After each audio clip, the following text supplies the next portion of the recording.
தெலுங்கு தான் தெரியும். எழுதுறதெல்லாம் தெலுங்கில் தான் எழுதுவார், தமிழில் எழுதவே தெரியாது. ஆமாம், அவங்க பேசுகிற தெலுங்கு ஆந்திரா தெலுங்கு. யாரை பார்த்தாலும் யாருக்கும் காலில் விழுந்து கும்பிடணுங்கிற எண்ணம் வராது. ஆனால் அவரை பார்த்தோன்னா காலில் விழுந்துருவாங்க யாராக இருந்தாலும். அந்த ஒரு இயல்புத்தன்மை அவர்கிட்ட இருந்தது, அவர் தெய்வீகமானது. வடக்கிருந்து ஆர்டிஸ்ட்டு வருவாங்க, அவங்க என்ன கொண்டைராஜின் உடனே பெருசாக நினைப்பாங்க. ஆனால் இங்கே வந்து பார்த்தா அவர் சட்டை கூட போட்டிருக்க மாட்டார். சாதாரணமாக ஒரு வேட்டியை கட்டிட்டு பேசாமல் உட்காந்துருப்பார். இப்போ இவராக கொண்டைராஜன் இவ்வளோ சிம்பிளாக இருக்காரேன்றா அவங்களுக்கு அப்படியே அந்த அந்த எளிமைக்கே அவங்க அடிமையாயிடுவாங்க. இந்த 4 முளை வேட்டி தான் எப்பவும் கட்டுவார், பச்சை கரை போட்டிருக்கோம். அந்த பீடி குடிக்கிற பழக்கம் ரொம்ப உண்டு. ஆனால் ஒரு பீடியை முழுசாக குடிக்கிறது பழக்கம் கிடையாது. ஒரு 4 இழுப்பு எழுதிட்டு அப்படியே அமைச்சிக்கிட்டு வரப்பட்டுவார். கடைசியில் இருமல் கொஞ்சம் அதிகமாச்சு. நான் தான் பீடி நீங்கள் குடிக்கக்கூடாது அப்படின்னு கண்டிஷன் போட்டேன். என்னடா கண்டிஷன் போடுறேன்? ஆமாம், நீங்கள் பீடி உங்களுக்கு கொடுக்கக்கூடாது. நான் வாங்கிட்டு வந்து கொடுக்க மாட்டேன். இப்படி இருமிக்கிட்டு இருந்தால் பீடி குடிக்கக்கூடாது நான் தான் சொன்னேன். எங்கள் அப்பாட்ட சொன்ன மாதிரி உரிமையோடு சொல்லு. சரி அப்போ வேணாம் அப்படின்னு விட்டார். கடைசியில் கொஞ்சம் நாள் பீடியை குடிக்க நிப்பாட்டியாச்சு. நைட்டில் ஒரு சிம்பிளான காட்டில் அதில் மெத்தையெல்லாம் கிடையாது. ஒரு 4 முளை வேட்டியை கட்டியிருப்பார். ஒரு 2 சமகாலத்தை விரிப்போம் அதில் படுத்துருப்பாங்க. காலையில் ஒரு 6-7 மணிக்கு எழுந்திருவார். எழுந்திரிச்சி அவர்கிட்ட இருந்த பழக்கம் காலையிலையும் பல் தேய்ப்பார், நைட்லேயும் பல் தேய்ப்பார். காப்பி குடிக்கிற பழக்கம் அடிக்கடி. ஆனால் ஃபுல்லாக ஒரு காப்பி குடிக்க மாட்டார், பாதி தான் குடிப்பார். அரை ஜீனி போட்டு தான் குடிப்பார். ஆனால் சுகர் கம்ப்ளைண்ட்டு கிடையாது. ப்ரெஷர் மட்டும்தான் உண்டு, சுகர் கிடையாது. இறந்த அன்னைக்கு எப்படின்னா பகலெல்லாம் காலையில் டிஃபன் ஒரு எப்போவுமே ஒரு இட்லி 2 இட்லி தான். அன்றைக்கி ஒரு இட்லி மட்டும் சாப்பிட்டாங்க. ஆனால் மற்றபடி உடலில் ஒன்றும் கோளாறுலாம் இல்லை, காய்ச்சல் அடிக்கலை, ஒன்றுமே செய்யலை. ஆனால் கொஞ்சம் டல்லாகவே இருந்தார். அப்போ அன்றைக்கி குளிக்கவும் இல்லை. சரி அப்படின்னு மத்தியானம் சாப்பிட்ற நேரம் வந்துச்சு. அண்ணா சாப்பாடு சாப்பிட்றீங்களா? சாப்பிட முடியாது போலப்பா அப்படின்னாரு. அப்போ கஞ்சியை கரைச்சி கொண்டு வரட்டுமா அப்படின்னா. இப்போது இருக்கும்போது கஞ்சி அந்த அம்மா கொண்டு வந்துச்சு. கஞ்சியை ஸ்பூனில் வச்சு 1 ஸ்பூன்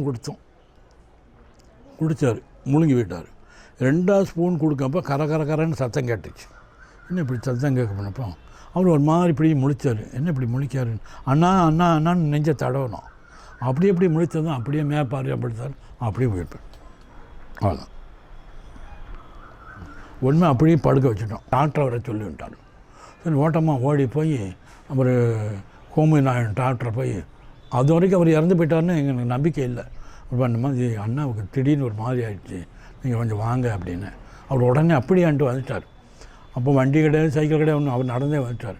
வந்து கையை பிடிச்சி பார்த்து ஆப்பா போயிடுச்சு, சாந்தியாகி 10 நிமிஷம் ஆச்சுட்டார். அப்போ மணி கரெக்டாக ஒரு 1:30 மணி இருக்கும் அவங்க இறக்கும்போது. மத்தியானம் சிஸ்டர் வந்துட்டாங்க. எல்லாம் சேர்ந்து போய் அவரை அடக்கம் பண்ணணுன்னு தான் முதல்ல நினச்சது. அதுக்கப்புறம் அவங்களில் அடக்கம் பண்ணுறது பழக்கம் இல்லை, தகனம் தான் பண்ணணும். அப்போ அவங்க ஆட்களுக்கெல்லாம் இங்கே வண்டி கிடையாதுல்ல. அப்போ விஸ்வகர்ம மகாஜன சங்கத்துக்கு அப்போ தான் முதல்ல வண்டி செஞ்சு வந்திருக்கு, மை வண்டி. அவங்க சங்கத்தில் சொல்லி வண்டியை கொண்டு வர சொல்லு. அந்த வண்டி வந்துச்சு. அதுக்கப்புறம் நீர்மலைக்கு போகிறது யார்? ஆமாம், உங்கள் அப்பா, உங்கள் சித்தப்பா, ராமலிங்கனாச்சி, சீனிவாசன், நான், செம்பராமன் நீர்மலைக்கு போயிட்டு வந்து பெற்ற தகப்பனுக்கு எப்படி செய்யணுமோ அதெல்லாம் முறைப்படி எல்லாம் செஞ்சாச்சு.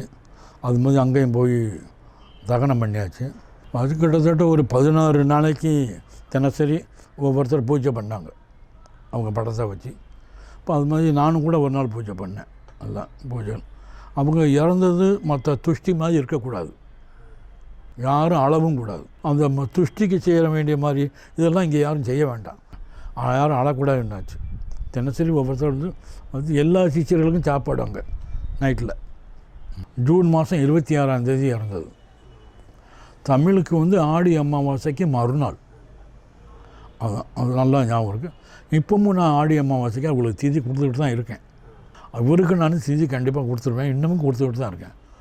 எவ்வளோ ஒரு கஷ்டமான சூழ்நிலையாக இருந்தாலும் கூட இந்த தீபாவளிக்கு எனக்கு ட்ரெஸ் எடுத்து கொடுத்துருவார். அது எனக்கு வாழ்க்கையில் மறக்க முடியாத ஒரு பெரிய சம்பவம். எங்கள் வீட்டில் கூட எடுத்தாலும் எடுக்காட்டணும். எனக்கும் அவங்க வீட்டில் உள்ளவங்களுக்கு எடுக்கிற ஜவுளியோடு சேர்த்து எடுப்பார்.